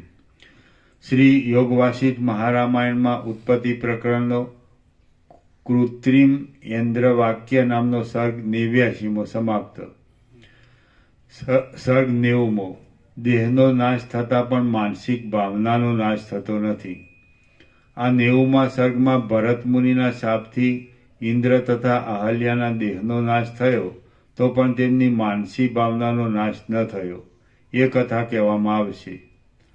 સૂર્ય દેવતા બોલ્યા, તે ઇન્દ્ર બ્રાહ્મણે આ પ્રમાણે કહ્યું ત્યારે કમળના જેવા નેત્રવાળા તે રાજાએ પોતાની પાસે રહેલા ભરત નામના મુનિને નીચે પ્રમાણે કહ્યું. રાજા બોલ્યો, હે ભગવાન, હે સર્વધર્મજ્ઞ, મારી સ્ત્રીનું હરણ કરનાર આ દુષ્ટ આત્માવાળા બ્રાહ્મણના મુખમાં નિર્લજપણું છે, તેને તમે જુઓ. માટે હે મહામુનિ, આ બ્રાહ્મણે કરેલા પાપને યોગ્ય એવો તમે તેને શાપ આપો. કારણ કે જેનો વધ કરવો ન જોઈએ તેનો વધ કરવાથી જે પાપ થાય છે તે જ પાપ જેનો વધ કરવો જોઈએ તેનો વધ ન કરવાથી પણ થાય છે. એ રાજસિંહના એવા વચન સાંભળીને મુનિશ્રેષ્ઠ ભરત મુનિએ તે દુરાત્માના પાપનો યથાર્થ વિચાર કર્યો. પછી તેમણે શાપ આપ્યો કે આ સ્ત્રી પતિનો દ્રોહ કરનારી છે, માટે હે દુર્બુદ્ધિવાળા, તમારો બંનેનો નાશ થાઓ. એટલે તે બંનેએ તે રાજાને તથા ભરતમુનિને આ પ્રમાણે કહ્યું, તમે તથા ભરતમુનિ દુર્મતિ છો, કારણ કે તમે અમને શાપ દીધો છે, તેથી તમારા તપનો ક્ષય થયો છે, અને તમારા શાપથી અમને કાંઈ પણ થશે નહીં. કદાપી અમારા દેહનો નાશ થશે તો પણ અમારા મનરૂપી દેહનો નાશ થશે નહીં. મન સૂક્ષ્મ છે, ચૈતન્યરૂપ છે તથા અલક્ષ્ય છે, માટે તેનો નાશ કરવાની કોઈ પણ માણસ સમર્થ નથી. સૂર્ય દેવતા બોલ્યા, પછી ગાઢ સ્નેહથી જેમના મન બંધાયેલા છે તેવા તે બંનેના ઇન્દ્ર તથા અહલ્યાના દેહ જેમ વૃક્ષમાંથી ખરી ગયેલા સૂકા પાંદડા પૃથ્વી ઉપર પડી જાય તેમ શાપે કરીને પૃથ્વી ઉપર પડી ગયા. ત્યાર પછી વિષયમાં દ્રઢ આસક્તિ હોવાથી તે બંનેનો મૃગની યોનિમાં જન્મ થયો. મૃગ શરીરનો ત્યાગ કર્યા પછી તે બંનેનો પક્ષીની યોનિમાં જન્મ આવ્યો. ત્યાર પછી એકબીજાના સ્નેહ સંબંધથી અમારી સૃષ્ટિમાં દંપતી રૂપે તે બંનેનો મહાપુણ્યવાન બ્રાહ્મણની યોનિમાં જન્મ થયો. ભરતમુનિનો શાપ તેના શરીર માત્રનો નાશ કરવા સમર્થ થયો, પણ તેના મનનો નિગ્રહ કરવાની મુનિનો શાપ પણ સમર્થ થયો નહીં. આજ સુધી પણ મોહ સંસ્કારના હેતુથી તે બંનેનો જ્યાં જ્યાં જન્મ થાય છે ત્યાં ત્યાં સ્ત્રી પુરુષ રૂપે તેમનો જન્મ થાય છે. ઇન્દ્ર તથા અહલ્યાનો સ્નેહ અકૃત્રિમ પ્રેમ રસથી તરબોળ હતો. તેમનો તે સ્વાભાવિક સ્નેહ જોઈને વનમાં રહેલા વૃક્ષો પણ પ્રેમ રસવાળા થઈને શૃંગાર ચેષ્ટાઓ કરવા માટે આકુળ થઈ ગયા. શ્રી યોગ વાસિષ્ઠ મહારામાયણમાં ઉત્પત્તિ પ્રકરણનો કૃત્રિમ ઇન્દ્ર અહલ્યા અનુરાગ નામનો સર્ગ 90મો સમાપ્ત. સર્ગ 91મો. સર્વ કંઈ મનનો વિલાસ માત્ર છે. આ 91મા સર્ગમાં બ્રહ્માએ પોતાની પાસે આવેલા સૂર્યને મને કરી સૃષ્ટિ કરી તે કથા હિન્દુ બ્રાહ્મણના પુત્રોએ કરેલી સૃષ્ટિની પેઠે આખું વિશ્વ મનનો વિલાસ માત્ર છે એમ બતાવવામાં આવશે. સૂર્ય દેવતા બોલ્યા, હે બ્રહ્મન, ઉપર પ્રમાણે ભરતમુનિનો શાપ ઇન્દ્ર તથા અહલ્યાના મનનો નિગ્રહ કરવાને સમર્થ થયો નહીં. તેથી હું તમને કહું છું કે શાપથી પણ મનનો નિગ્રહ કે નાશ થતો નથી. આમ હે બ્રહ્મન, હિન્દુ બ્રાહ્મણના પુત્રોની મનોમય સૃષ્ટિનો તમારાથી નાશ થાય તેમ નથી. તેમ તમારા જેવા મહાત્માએ તે નાશ કરવો ઘટે પણ નહીં. હે નાથ, આ વિવિધ પ્રકારના જગતમાં મહાત્માને મારો કરેલો સર્ગ વૃથા છે એમ દીનતા પણ થતી નથી. મન છે તે જ જગતનો કર્તા છે, મન છે તે જ પુરુષ છે, અને જેવી રીતે મણિના પ્રતિબિંબનો કોઈથી નાશ થતો નથી તેવી રીતે મનથી જેનો નિશ્ચય થયો હોય તેને દ્રવ્ય, ઔષધિ તથા દંડથી પણ નાશ થતો નથી. માટે આ પ્રકાશ પામતા સર્ગ ભલે રહ્યા, અને તમે પણ બીજી સૃષ્ટિ ઉત્પન્ન કરો. બુદ્ધિરૂપી આકાશ અનંત છે. ચિત્તાકાશ, ચિદાકાશ તથા મહાકાશ એ 3 અનંત આકાશ છે. તેમાં ચિદાકાશ સર્વનો પ્રકાશ કરનાર છે. માટે હે જગતના પતિ, તમે 1, 2, 3 અથવા બહુ જેટલા તમારી ઈચ્છામાં આવે તેટલા સર્ગ કરો. તમે સ્વેચ્છાપણાથી આત્માને વિશે રહો. હિન્દુ બ્રાહ્મણના પુત્રોએ તમારું શું લીધું છે કે જેથી એમના સર્ગોના નાશ માટે વિચાર કરો છો? બ્રહ્મા બોલ્યા, હે મહામુનિ વશિષ્ઠ, આ પ્રમાણે સૂર્ય દેવતાએ મને કહ્યું ત્યારે મેં ઘણી વખત વિચાર કરીને આ પ્રમાણે જવાબ દીધો કે હે સૂર્ય દેવતા, તમે સાચું કહ્યું. આકાશ વિસ્તારવાળું છે, વળી મન તથા ચિદાકાશ પણ વિસ્તારવાળું છે. માટે ઈષ્ટ સર્ગરૂપી નિત્ય કર્મ હું કરું છું. હે ભાસ્કર, હું પ્રાણી માત્રના અનેક સમૂહની કલ્પના કરું છું તેથી મારે સર્ગની ઉત્પત્તિ કરવી છે. તો હે ભગવાન, તેમાં તમે જ પ્રથમ સ્વયંભૂ મનુ થાઓ તથા મારી પ્રેરણાથી સર્ગ કરો. મેં આ પ્રમાણે કહ્યું એટલે એ પ્રભાકરે મારા એ વચનોનો સ્વીકાર કર્યો. હે તપસ્વી શ્રેષ્ઠ, ત્યાં એ સૂર્ય દેવતાએ પોતાના દેહના 2 વિભાગ કર્યા. તેમાંના એક શરીરથી તે સૂર્યરૂપે પોતાના બ્રહ્માંડમાં જઈને દિવસનો પ્રકાશ કરવા લાગ્યા અને બીજા શરીરથી સ્વયંભૂ મનુરૂપે થઈને તે બ્રહ્માની ઈષ્ટ સૃષ્ટિ કરવા લાગ્યા.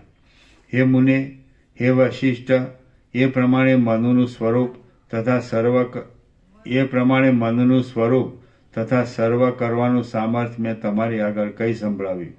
મનુષ્યના મનમાં જેવા જેવા પ્રતિભાસ આવે છે તેવા તેવા બહાર પ્રત્યક્ષ જોવામાં આવે છે.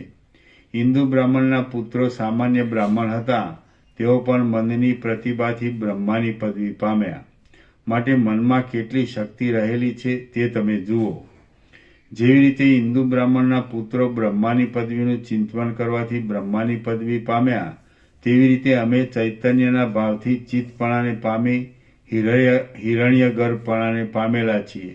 ચિત્ત છે તે પ્રતિભા સ્વરૂપ છે અને મન પણ તે જ છે તથા દેવ વગેરે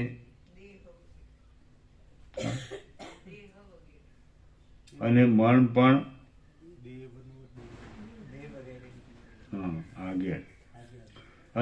પણ તે જ છે તથા દેહ વગેરેની જે પ્રતીતિ થાય છે જે ચિત્તથી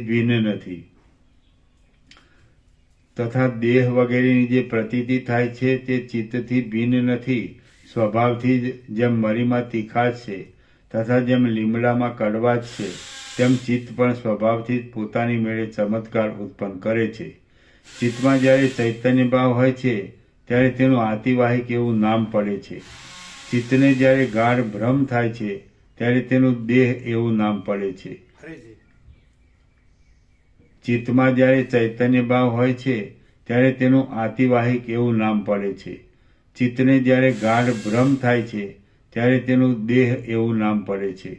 ચિત્તને જ્યારે સૂક્ષ્મ વાસના થાય છે ત્યારે તેનું જીવ એવું નામ પડે છે. એવી રીતે એક ચિત્તના કારણને લીધે જુદા જુદા નામ છે. અને જેમાં ત્રણેય દેહના ચમત્કાર શાંત થયા છે તે પરબ્રહ્મનું સ્વરૂપ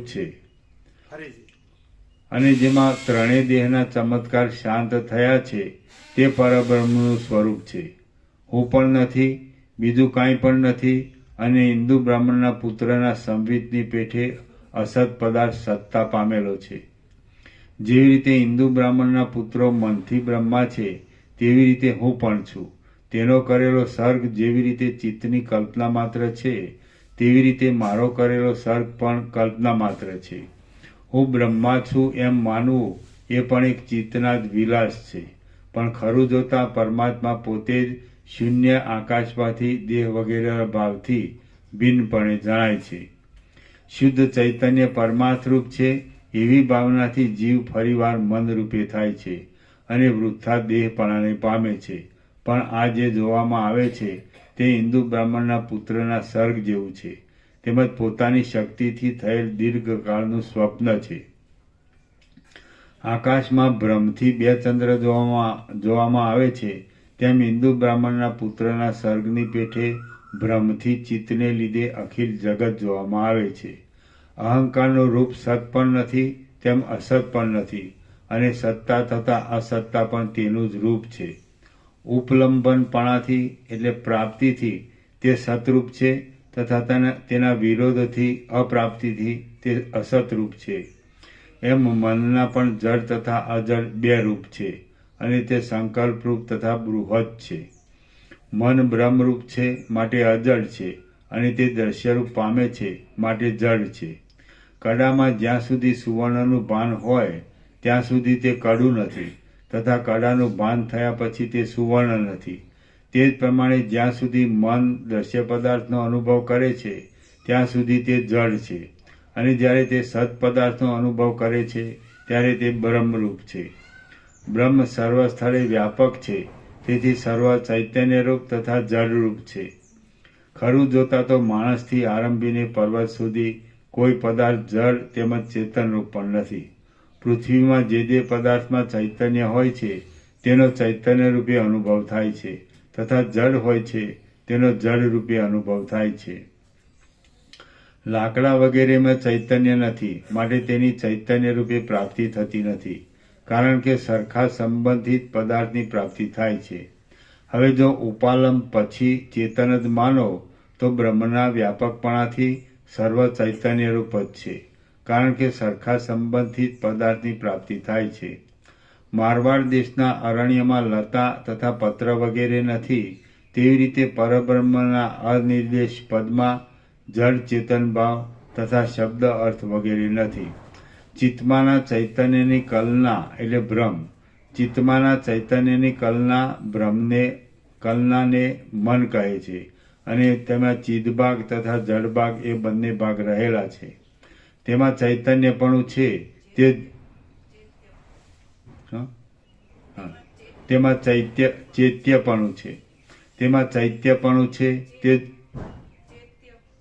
ચૈત્યપણું કહું છું, તેમાં ચૈત્યપણું છે જે જડનો ભાગ છે તથા અવબોધ જ્ઞાન છે તે ચિદ ભાગ છે. એવી રીતે જીવ જગતની ભ્રાંતિને જોઈ ચપળતાને પામે છે. ચિત્તમાં રહેલું શુદ્ધ સ્વરૂપ જ દ્વૈતપણાને પામેલું છે. ચૈતન્ય પોતે અન્યપણાથી પોતાનું રૂપ જુએ છે. દ્રશ્યપણાથી વિભાગ નથી, તો પણ પોતામાં રહેલા વિભાગની પેઠે તે બ્રહ્મથી આતુર થઈને ભૂમિમાં ભમે છે. ખરું જોતા ભ્રાંતિ તથા ભ્રાંતિને ભોગવનાર પુરુષ નથી, પણ પરિપૂર્ણ સમુદ્રની ઉપમાવાળું ચૈતન્ય જ ભ્રાંતિ રૂપે જણાય છે. અને તે ચૈતન્યનું જે જડ રૂપ છે તે પણ ચૈતન્ય રૂપ છે, કારણ કે તે જડપણામાં આત્માના વ્યાપકપણાથી ચૈતન્યપણે રહેલું છે. પદાર્થમાં જ્ઞાન ભાગ છે તે ચૈતન્ય છે, અને તેમાં અહંતાથી જડપણાનો ઉદય થાય છે. પણ જડમાં તરંગ વગેરે જેમ જુદા નથી, તેવી રીતે પરમ તત્વમાં અહંતા વગેરે કાંઈ છે નહીં. આદિ તથા અંતમાં અહંતા રહેતી નથી, માત્ર તે વચ્ચે જોવામાં આવે છે. માટે ઝાંઝવાના જળની પેઠે તે છે અને નથી. જેવી રીતે શીતળતા ઘનરૂપ થવાથી હિમ બરફ રૂપે જણાય છે, તેવી રીતે વાસના વડે ગંધ રૂપે થયેલું ચૈતન્યનું સ્વરૂપ જ અહંતા રૂપે જણાય છે. સ્વપ્નમાં પોતાનું મરણ ન થયું હોય તો પણ મરણ થવાનું ભાન થાય છે, તેવી રીતે ચૈતન્ય પોતે જડ ન હોવા છતાં જડપણાનો અનુભવ કરે છે. પદાર્થના આદિપણાથી મન સર્વરૂપે પ્રકાશ પામે છે. અનેક રૂપે જણાતો ચિત્તરૂપી દેહ આકાશની પેઠે નિર્મળ આકૃતિવાળો છે. સ્થૂળ દેહ તથા દેહની પ્રતિભાનો ત્યાગ કરનાર અધિકારી પુરુષ પોતાના ચિત્તથી ચિત્ત છે, પણ તે પ્રતિભાસ્વરૂપ છે એમ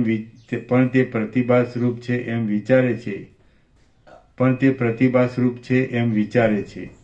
ત્રાંબાનું શોધન કરવાથી જેમ તેમાંથી સુવર્ણ થાય છે, તેવી રીતે જ્યારે ચિત્તરૂપી ત્રાંબાનું શોધન કરવાથી પરમાર્થરૂપ સુવર્ણપણું પ્રાપ્ત થાય છે, ત્યારે અકૃત્રિમ આનંદ થાય છે. તો એવો આનંદ થયા પછી દેહરૂપી પથ્થરના કટકાનું શું કામ?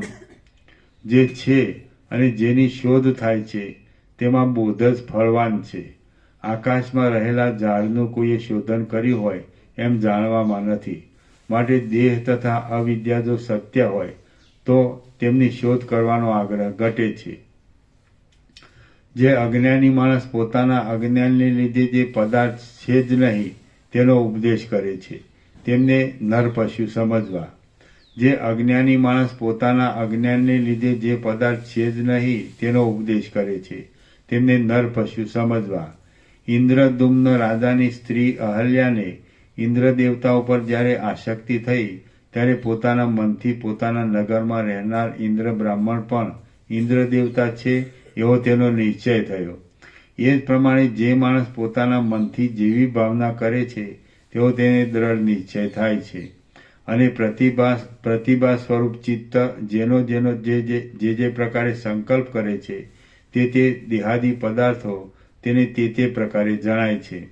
પરંતુ ખરું જોતા દેહ પણ નથી તથા પ્રત્યક્ષ જણાતો અહંકાર પણ નથી.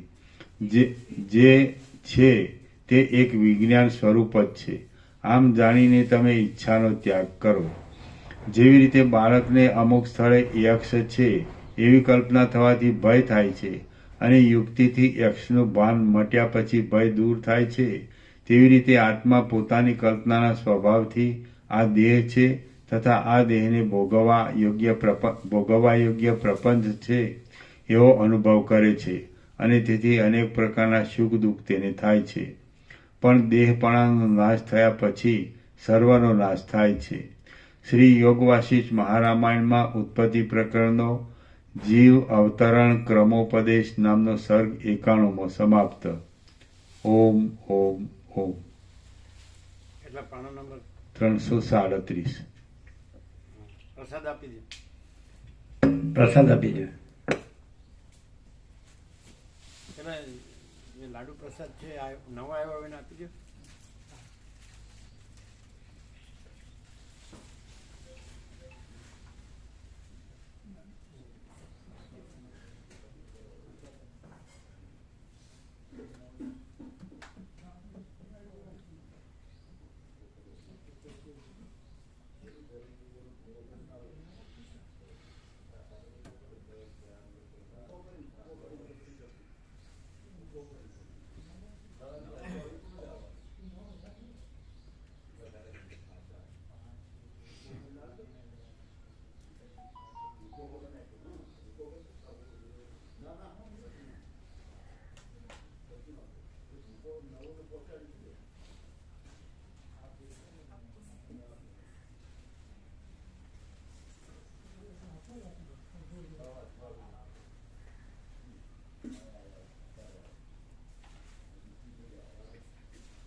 નિત્ય દર્શન આપો. નિત્ય દર્શન જે બાકી હોય ને, એ જેને બાકી હોય ને આપો. ખબર છે નવા આવ્યા હોય ને.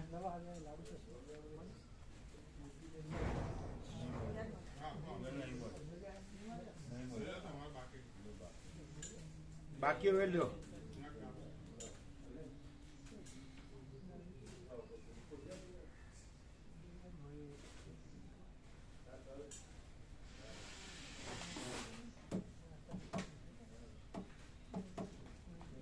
એ ક્યાં ગયા દીના માતાજી? દીના માતાજી બોલો. દીના માતાજી ત્યાં જતા રહ્યા.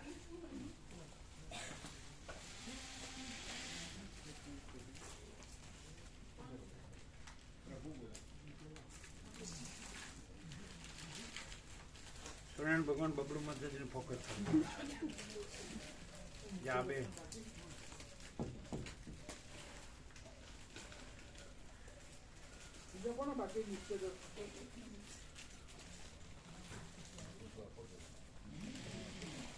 કરે છે કે છાયો આવ્યો? ફૂલ ના ના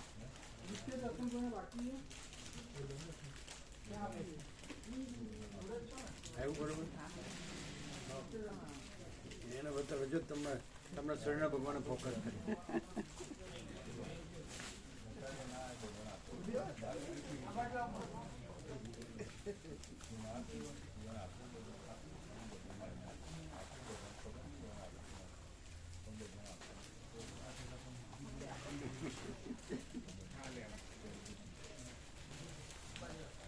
હવે જજો આમ આમ જજો આમ.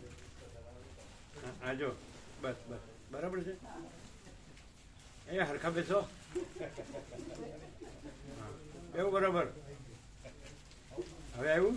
એકદમ હવે ચહેરો જ નથી દેખાતો. હા પેલા થોડું આમ. થોડું હવે આખું આવ્યું. હવે બતાવે ને જો આખું આવ્યું. જો સૂર્ય ભગવાન ફોકસ કરે. પાવડર ચોપડવું જ ન પડે.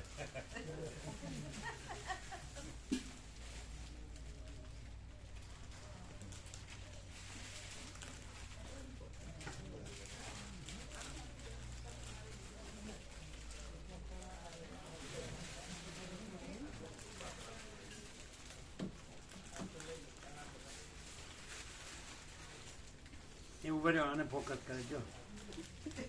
સરખા બેસો. હા હા હવે એ રીતે એ થોડા આગળ, થોડું મોટું આગળ. એસ, હા એમ. અરે હજી બરોબર નથી. અરે સૂર્યનારાયણ ભગવાન સામે. હા આવ્યું.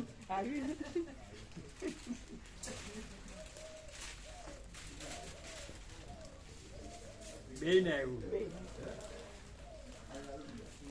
બતાડો બે ને આવ્યું.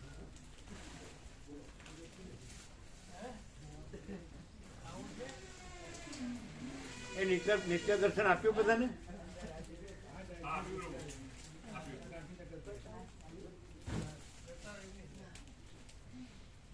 પછી પત્રિકા આપી બધાને. પત્રિકા હવે એ 30મી તારીખે રમણ જયંતિ છે. પત્રિકા બાકી હોય ને આપો. આજે 21 તારીખ છે એટલે ભગવાનનો વ્યાપક વાર્ષિકોત્સવ એટલે 8 દિવસ પછી 30મી તારીખે ભગવાન રમણ જયંતિ અહીંયા વ્યાપક વાર્ષિકોત્સવ છે. પત્રિકા ન મળી લઈ લે. આખા વર્ષના 8 છે ભગવાનના વ્યાપક વાર્ષિકોત્સવ. 30મી તારીખ રમણ જયંતિ.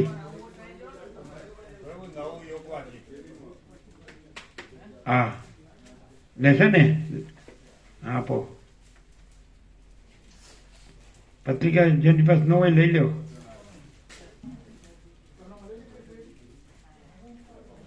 આખા વર્ષના 8 ભગવાનના વ્યાપક વાર્ષિકોત્સવ.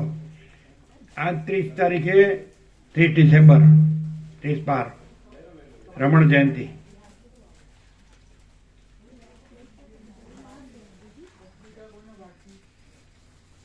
રમણ જયંતિ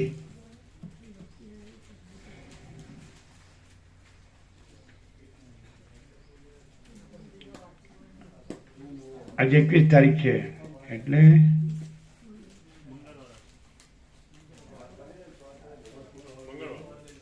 8 દિવસ પછી.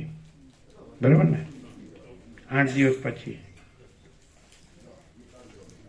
30 ડિસેમ્બર 30 તારીખ રમણ જયંતિ. એટલે સવારે 7 વાગ્યાથી ચા પાણી નાસ્તો, પછી 9 થી 11 તત્વબોધ, આ પ્રકાશ. બરાબર? પછી ભોજન પ્રસાદ. એ રીતે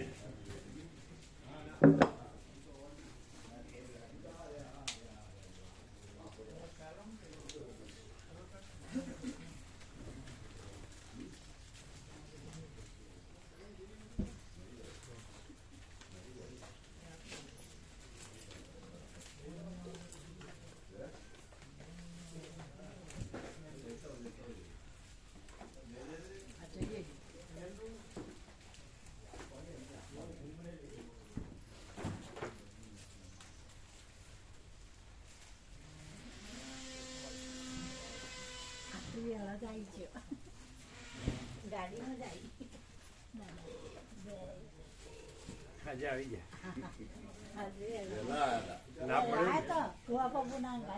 લાભ મળ્યો ને. શું થયું? ઓપરેશન કરે છે. અંદરની ગાડી ફાટી ગઈ હતી. એલાઇનમેન્ટ ખસી ગઈ છે. ગાડી ફાટી ગઈ છે. ઓપરેશન કરે. એટલે આમ થઈ ગયું બરોબર? હા બરાબર થઈ ગયું. 3 મહિના થઈ ગયા. 3 મહિના થયા કરે. તો પછી હવે થઈ ગયું બરાબર. પણ આ બીજો પગ છે ને એમાં લિગામેન્ટ લિગામેન્ટ ફાટી ફાટી ગયા. એટલે એના લીધે આ ટ્રીક લેવી પડે એટલે કે છે. એ કરવાનું છે. એક્સિડન્ટ કે પડ્યા કે એવું નહીં? ના એ ખબર નથી પ્રભુ કે કેમનું થઈ ગયું ખબર જ નથી. પછી ખબર જ નહીં શું એટલે શું થયું થયું? હું લિગામેન્ટ આવે ને ગાદી, એક ગાદી ફાટી ગઈ છે અને એલાઇનમેન્ટ હલી ગયું છે. એનું કર્યું હા એનું કર્યું. એટલે બરોબર થયું? હા બરાબર. અને બીજા પગે લિગામેન્ટ ફાટી ગયું છે. એનું એનું કરવાનું કરવાનું બાકી છે. છે. હવે.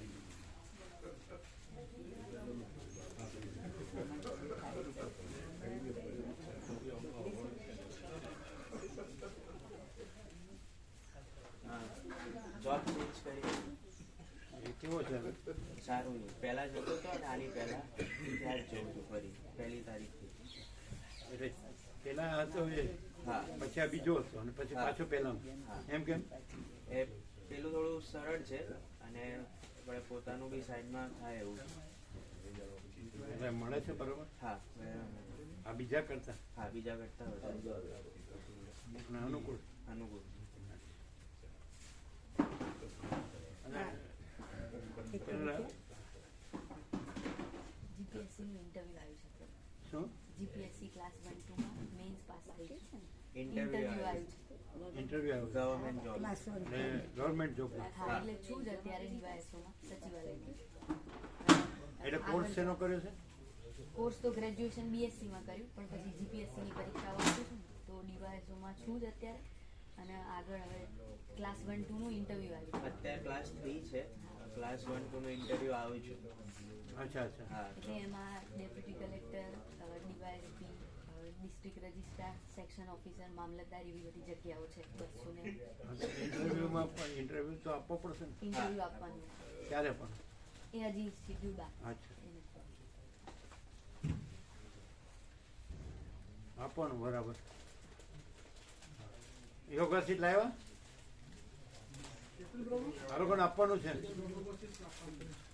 પહેલી વખત આયા છે પહેલી વખત આયા છે અહીંયા પહેલી વખત હા.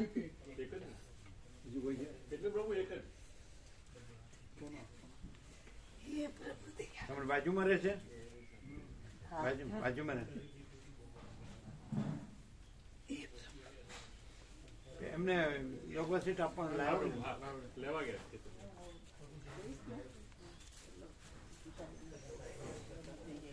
કેમ છે રમવા મળી સારું પ્રસાદ લેવાય વિશ્રામ થાય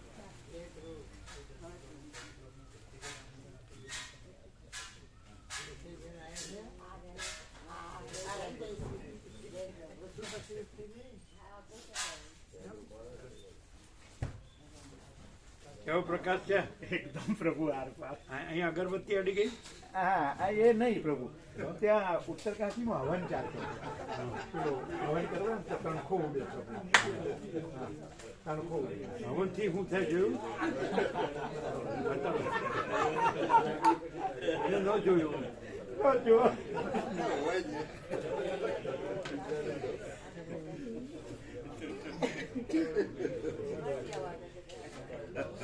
હા પ્રભુ આ પહેલી ગઈ વખતે આવ્યા હતા ને આ વખતે એમના માણી આવ્યા છે. બીજી વખત ગઈ વખતે એમના ચિરંજીવી આવ્યા હતા આ વખતે એમને માણીને લઈને આવ્યા. તમારી બાજુમાં જ રહે હવે એ રહે છે કોબા અમારથી 5 7 કિલો 6 કિલો 5 કિલોમીટર આગળ. તમે કઈ સવારે આવી જશો વાગે લઈ જવા.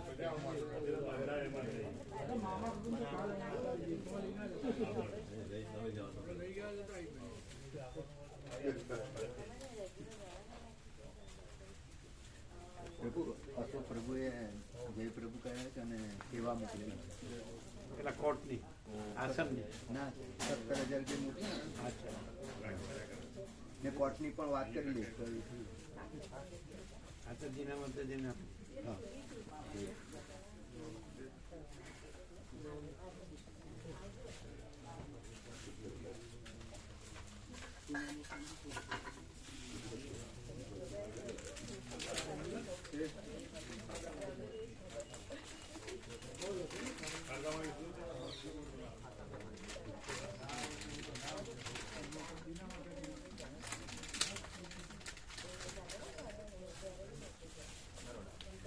આવ્યા એકલા આવ્યા અમદાવાદ હતા.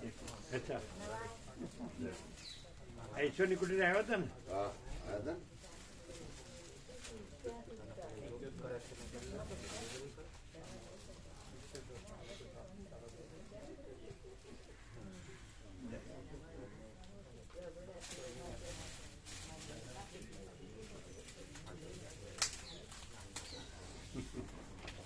કેમ છે બતાડ્યું ઓકે સારું શું કીધું ડોક્ટરે બધું ઓકે છે એમ ને બધા રિપોર્ટ બતાવે બધું માપ્યું. હા અને કીધું ધનજી પ્રભુ નટુ પ્રભુ કીધું ક્યાં ગયા આ જવાનું એ 2 વાગે આવી જવાનું. 2 વાગે અહીંયા આવી જઈશું.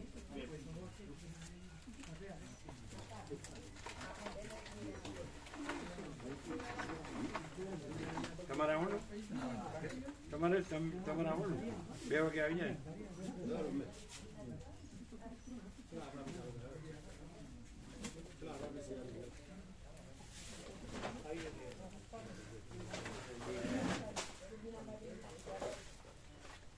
હેમંત પ્રભુ અશોક પ્રભુની સેવા લાવ્યા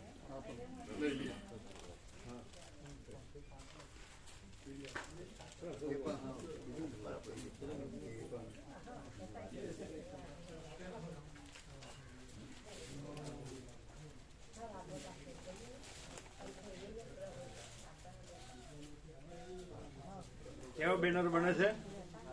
વાંચ્યા? વાંચ્યા? હા. ના ના, મામા પ્રભુ.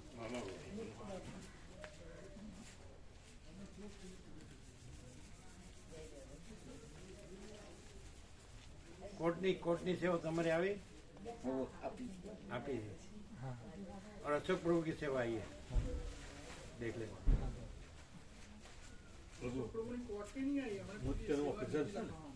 क्या रे કેન્સર 23મી તારીખ. हाँ बराबर. એક વખતનું પેલું 8મા મહિનામાં કરાય હતું, બીજું વખત.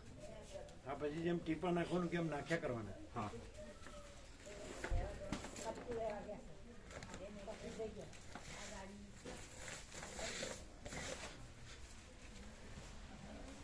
બધાને ચા પાણી નાસ્તાનું કીધું? ચા પાણી નાસ્તો લેજો. કોઈ વયું નથી ગયું ને? ક્યાં કોઈ?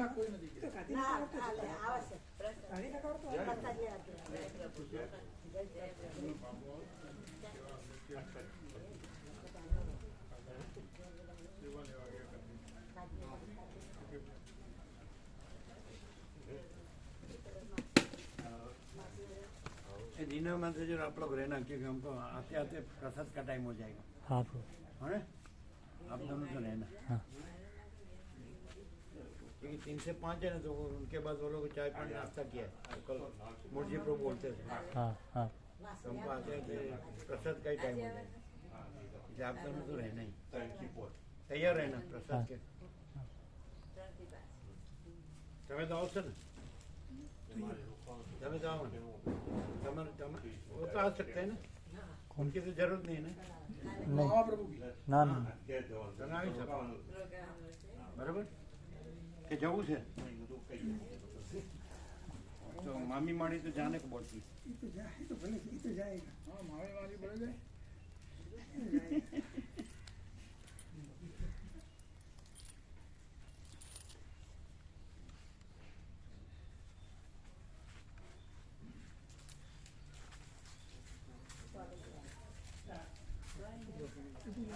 ले लेना भाऊ को. વ્યાપકમાં એટલે સફરજન બેસે ને કાલે ક્યાં ગયા? ક્યારે આપે? કાલે સાંજે આપ્યા બધા?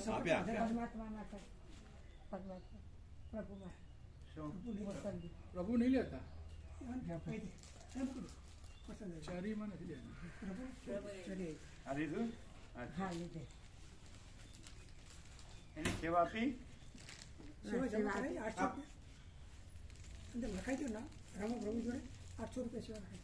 હા, રમણ પ્રભુ. એની છાપેલી સેવા 1500 છે, પણ ચીનુ પ્રભુ સેવાનો ભાવમાં વ્યાપક સેવા 800 માં આપે છે. 1500 ને 800 એટલે બધા વ્યાપક લાભ લે ને એટલા.